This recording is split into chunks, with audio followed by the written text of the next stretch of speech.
तो शक्ति के फर्जी पुत्र उर्फ पंडित राममरण शुक्ला जी उर्फ डाई वाले बाबा जी। ये तो सिर्फ मात झलक दिखलाई है थोड़ी सी, क्योंकि वीडियो बहुत लंबा हो रहा था, इसलिए जो प्रमाणित मंदिर थे उन मंदिरों की झलक दिखाई है। दंतिका का आकार वसुधा की भांति विशाल है।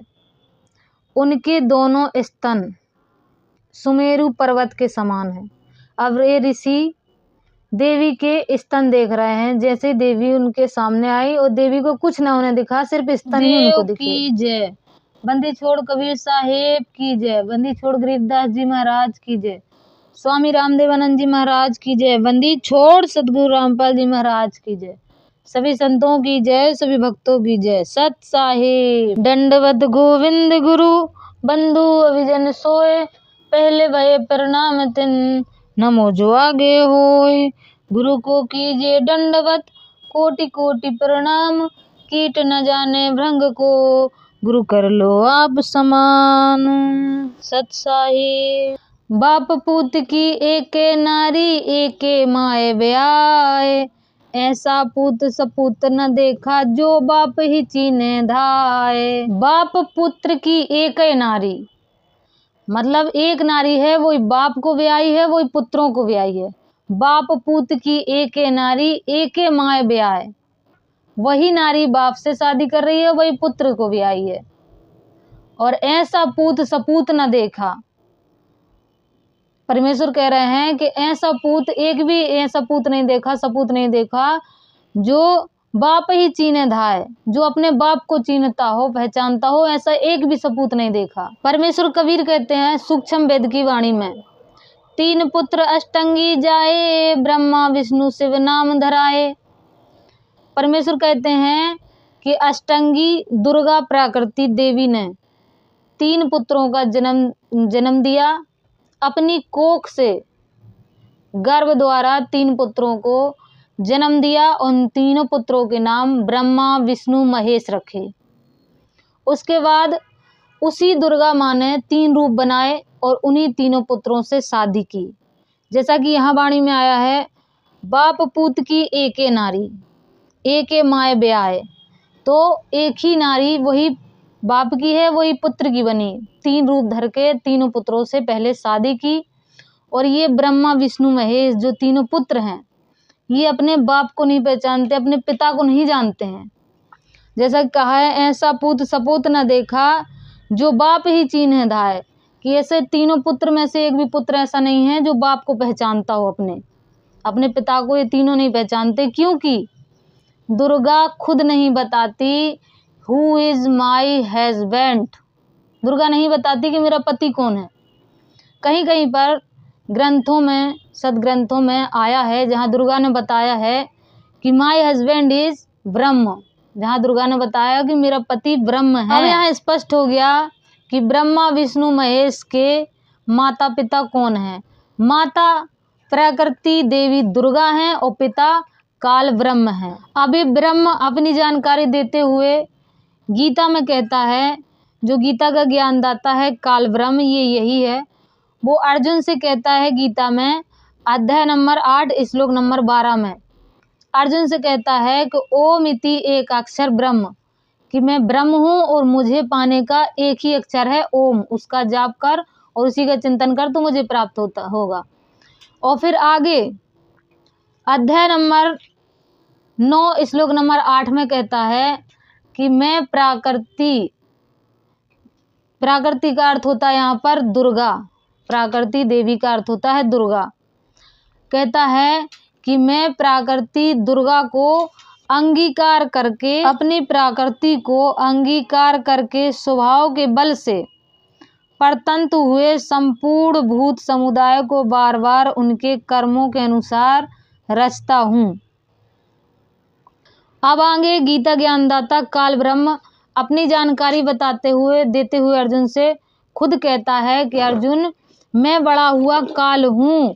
गीता अध्याय 11 श्लोक नंबर 32 में उसने स्वयं कहा कि मैं लोगों का नाश करने वाला बड़ा हुआ काल हूँ, इस समय नष्ट करने के लिए प्रवृत्त हुआ हूँ। अब यही काल ब्रह्म प्राकृति देवी दुर्गा के साथ पति पत्नी व्यवहार करता है और किस तरीके से अंगीकार करके उसकी योनि में गर्भ धारण करके इन तीनों देवता ब्रह्मा विष्णु महेश का जन्म कराता है और इस लोक की सृष्टि की रचना करता है। गीता अध्याय 14 श्लोक नंबर 3 में ये खुद कहता है। चलिए देखते हैं। गीता अध्याय 14 श्लोक नंबर 3। हे अर्जुन, मेरी महतत्व ब्रह्म रूप मूल प्रकृति संपूर्ण भूतों की योनि है, अर्थात गर्भधान का स्थान है, और मैं उस योनि में चेतन समुदाय रूप गर्भ को स्थापन करता हूँ। उस जड़ चेतन के सहयोग से सब भूतों की उत्पत्ति होती है। अब यहाँ से स्पष्ट हो गया कि मूल प्रकृति देवी दुर्गा है, ये काल ब्रह्म इसकी योनि में गर्भ को धारण करता है और फिर उसके बाद देखिए किस तरीके से ये भूतों की उत्पत्ति करता है। और आगे देखिए गीता अध्याय 14 का ही श्लोक नंबर 5। हे अर्जुन, सतगुण रजगुण और तम गुण ये प्रकृति से उत्पन्न तीनों गुण अविनाशी जीवात्मा को शरीर में बांधते हैं। तो यहाँ से ये लेना है कि ये अर्जुन से कह रहा है कि सतगुण और रजगुण, तो सतगुण है विष्णु, रजगुण है ब्रह्मा जी और तम गुण है श्री शिव जी, ये प्रकृति से उत्पन्न है। तो ये तीनों देवी देवता प्रकृति से उत्पन्न है और ये तीन में कह रहा है कि मैं इस प्राकृति दुर्गा की योनि में गर्भ धारण करता हूँ, फिर इनकी उत्पत्ति करता हूँ। तो यहाँ से ये स्पष्ट हो गया कि ये तीनों गुण रूपी ब्रह्मा विष्णु महेश इसी देवी दुर्गा, प्राकृति देवी दुर्गा और काल ब्रह्म के पुत्र हैं, तीनों पुत्र। अब यहाँ पर श्रीमद् भागवत गीता से स्पष्ट हो गया, गीता अध्याय 14 श्लोक नंबर 3 से, कि गीता ज्ञानदाता काल ब्रह्म इस प्रकृति दुर्गा की योनि में बीज स्थापन करता है और उसके गर्भ से इन तीनों देवता ब्रह्मा विष्णु महेश की उत्पत्ति होती है। और वही गीता अध्याय 14 श्लोक नंबर 5 में स्पष्ट हो गया कि ये ब्रह्मा विष्णु महेश अविनाशी जीवात्मा को 5 तत्व के शरीर में बांध कर रखती हैं, उनको मोक्ष नहीं प्राप्त करने देती, उनको पार नहीं होने देती। इसी प्रकार ब्रह्मा विष्णु महेश 84 लाख योनियों में जीव आत्मा को बांध कर रखते हैं। कभी कुत्ता बनती है, कभी गधा बनती है, कभी सुअर बनती है, फिर कभी मनुष्य बन जाती, फिर कीड़ा बनती है। जीव आत्मा पार नहीं हो पाती। इस पर परमेश्वर कबीर कहते हैं, तीन देव की जो करते भक्ति उनकी कभी न होवे मुक्ति। परमात्मा कहते हैं कि जो इन तीनों देवता की भक्ति करते हैं ब्रह्मा विष्णु महेश की, उनकी कभी मुक्ति नहीं हो सकती, उनका कभी मोक्ष नहीं हो सकता, क्योंकि ये 84 लाख योनियां इन्हीं की बनाई हुई हैं और ये उन्हीं में इनको फंसा के रखता है, जैसा गीता ज्ञानदाता ने स्पष्ट कर दिया। तो शक्ति के फर्जी पुत्र अगर सुन रहे हो तो ये वीडियो ध्यान से देखो और संत रामपाल जी महाराज से नाम दीक्षा लो और अपना कल्याण करा लो। ये डाई लगाने से, बाल काले करने से, ब्यूटी पार्लर में खाल खिंचवा के 64 साल की उम्र में जवान दिखने से और कपड़े रंगवाने से, ये हुआ बाई बगने से, समाज सुधारने का ढोंग करने से मोक्ष नहीं होगा। तुम भी इन्हीं ब्रह्मा विष्णु महेश और प्रकृति दुर्गा के चक्कर में 84 लाख योनियों में जाने वाले हो, कहीं कुत्ता गधा और कीड़ा बन के रेंगने वाले हो। अभी समय है, 5 तत्व का शरीर नष्ट होगा, तो अभी समझ जाओ और संत रामपाल जी महाराज से नाम दीक्षा लेके अपना कल्याण करा लो। और नहीं तो जब चाहो चैलेंज है, शास्त्रार्थ कर सकते हो, ब्रह्मा विष्णु महेश दुर्गा कहीं से भी लेके तुम्हें फेल करेंगे और संत रामपाल जी महाराज से फेल हो जाओ तो नाम दीक्षा ले लेना। तो भाइयों, शक्ति के फर्जी पुत्र उर्फ पंडित रामवरण शुक्ला उर्फ डाई वाले बाबा जी, ये दम भरते हैं अपने इष्ट देव की दम पर कि मैं पूरे समाज को नशा मुक्त कर दूंगा। पहले इनकी एक फोटो देखिए, इनके इष्ट देव की फोटो देखिए और इनकी फोटो देखिए। ये इन्हीं इष्ट देव के दम पर दम भरते हैं कि मैं समाज को नशा मुक्त, मांस मुक्त करके रखूंगा। तो हम देखते रहिए पूरी वीडियो, हम प्रमाणों के साथ सिद्ध कर देंगे कि ये इनके बस का कुछ भी नहीं है। तो यहाँ पर विचार करने का विषय है, एक ऐसा इष्ट देव जिसके भोग में मांस और मदिरा चढ़ता हो, क्या उस इष्ट देव से समाज सुधारा जा सकता है? एक ऐसा इष्ट देव जो बलि से प्रसन्न होता हो, जिसको बलि चढ़ती हो, निर्मम निर्जीव निर्दोष जीवों की बलि चढ़ती हो और उससे वो प्रसन्न होता हो, क्या उससे समाज में हो रही ये निर्मम हत्या, बकरे काट दिए जाते हैं, मुर्गे काट दिए जाते हैं, भैंसे काट दिए जाते हैं उस इष्ट देव के नाम पर, और उससे वो इष्ट देव प्रसन्न होता हो, क्या भारत से इस बलि प्रथा को खत्म किया जा सकता है उस इष्ट देव के नाम पर? जो इष्ट देव, जिस इष्ट देव को भोग लगता हो और प्रसाद बंटता हो मांस का और मदिरा का, क्या उस इष्ट देव से समाज सुधारने की कल्पना की जा सकती है? कभी नहीं की जा सकती है। हम आपको ऑथेंटिक प्रमाण देंगे शास्त्रों से कि इस इष्ट देव को बलि चढ़ती है और मदिरा भी चढ़ती है, तो ऐसे इष्ट देव से समाज सुधार की कल्पना भी नहीं की जा सकती। देखिए प्रमाण। चलिए चलते हैं उत्तर प्रदेश के गोरखपुर में स्थित तरकुल्ला देवी मंदिर। इस मंदिर में हर साल वार्षिक खिचड़ी मेला आयोजित होने के कारण लोगों की भीड़ उमड़ती है। लोगों की मनोकामना पूरी करने के लिए यह मंदिर काफ़ी प्रसिद्ध है। चैत्र नवरात्रि में देश भर से लोग इस मंदिर के दर्शन करने आते हैं और अपनी मनोकामना पूरी होने पर देवी को एक बकरा चढ़ाते हैं। इसके बाद इस मांस को रसोइयों द्वारा मिट्टी के बर्तनों में पकाया जाता है और भक्तों को प्रसाद के रूप में प्रदान किया जाता है।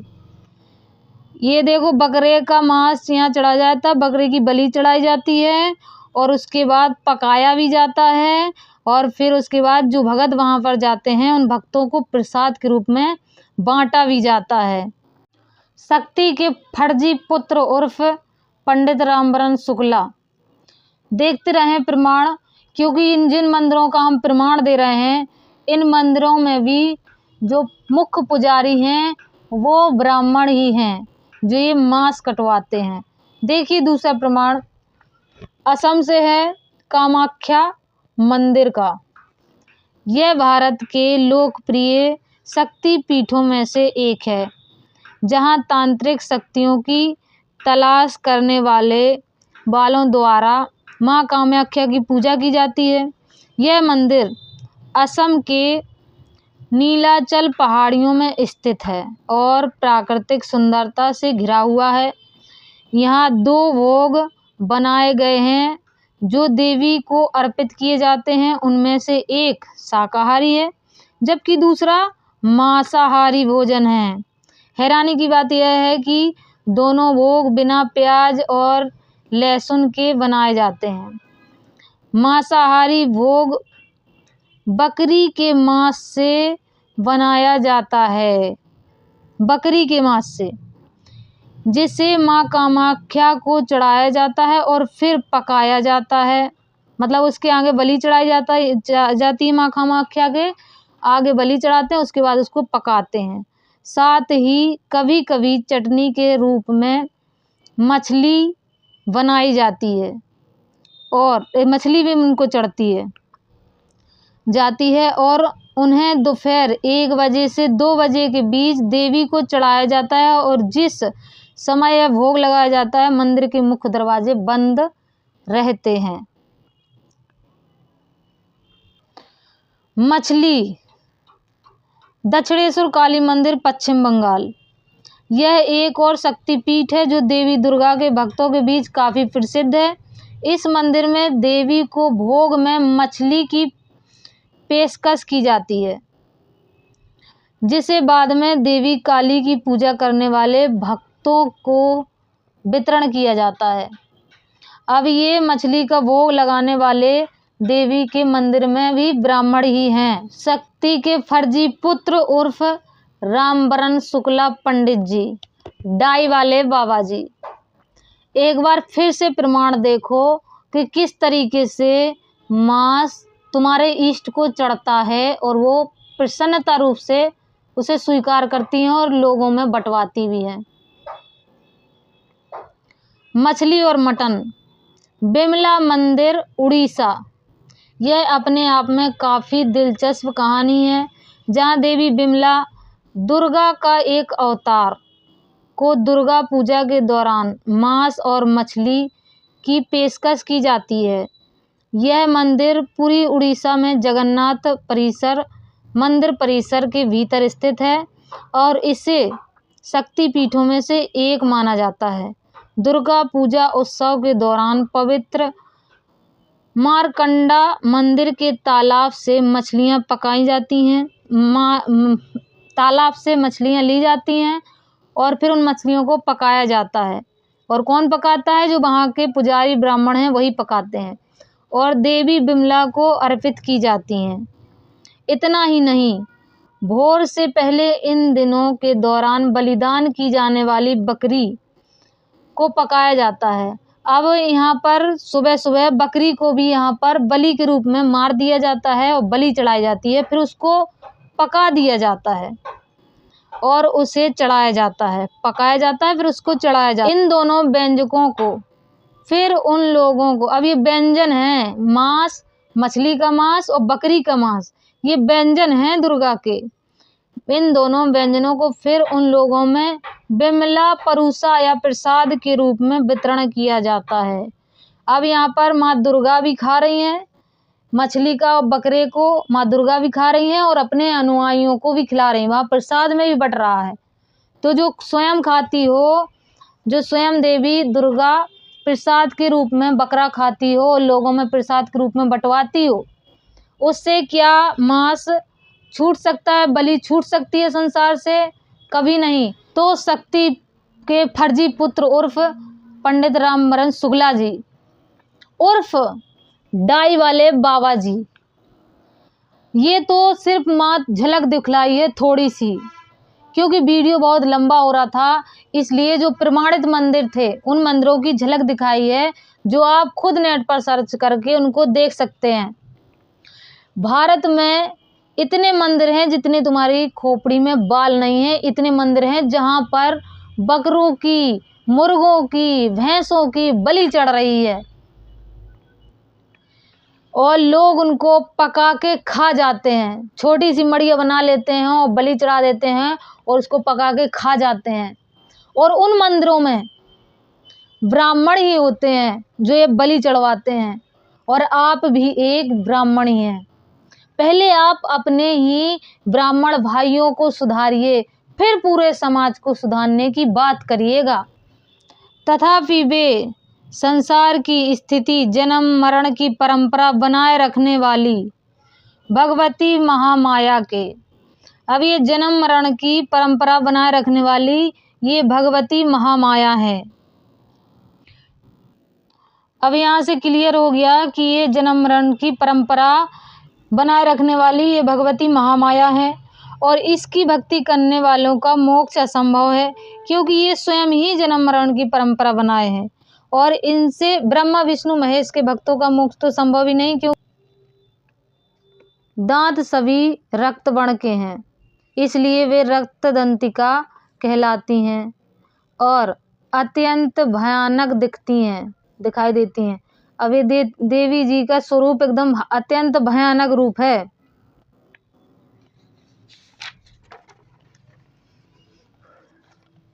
देवी रक्तदंतिका का आकार वसुधा की भांति विशाल है। उनके दोनों स्तन सुमेरु पर्वत के समान हैं। अब ये ऋषि देवी के स्तन देख रहे हैं। जैसे देवी उनके सामने आई और देवी को कुछ न होने दिखा, सिर्फ स्तन ही उनको दिखे। दोनों स्तन सुमेरु पर्वत के समान हैं। वे लंबे चौड़े, अत्यंत स्थूल एवं बहुत ही मनोहर हैं। अब इनको ऋषि को देवी को स्वरूप नहीं दिखाई दिया, वो क्या हैं कैसी हैं। उनको सीधे डायरेक्ट देवी आई तो उनको स्थनी दिख रहा है कि वो लंबे हैं, चौड़े हैं, अत्यंत स्थूल हैं एवं मनोहर हैं, कठोर होते हुए हैं भी अत्यंत, कठोर होते हुए भी अत्यंत कामनीय हैं। कामना भी इनको देवी जी के स्तनों से कामना भी इनको उत्पन्न हो रही है, इनको कामनीय लग रहा है। ये माता में भी कामना देख रहे हैं।